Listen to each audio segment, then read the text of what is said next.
Verve, online devotional videos. Elijah is one of the biblical men, the biblical heroes, a prophet that most people have heard his name in the church and outside the church.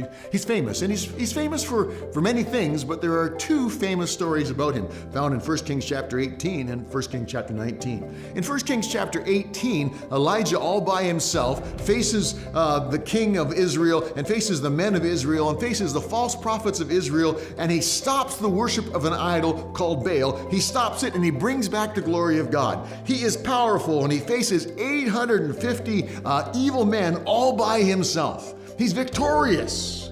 Yet, one chapter later, in 1 Kings chapter 19, Jezebel, the queen, the wife of the king, threatens him, and Elijah breaks down and has to run. And he says, I'm going to die, I don't want to live, it's done for me.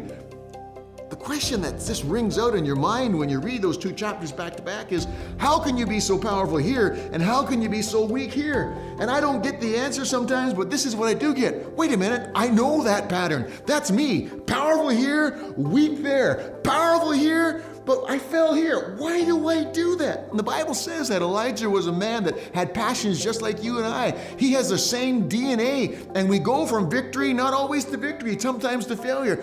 But what is so powerful is God does not change how he deals with us. He was there for Elijah and heard his prayer in 18. And he was there for Elijah and heard this plea and this lament in chapter 19. God never leaves us, even when we think we're victorious and even when we think we failed. God is always there. Don't let your circumstances tell you who you are. Listen to what God says. I will be there regardless of who you are or what you do or what took place. I never change.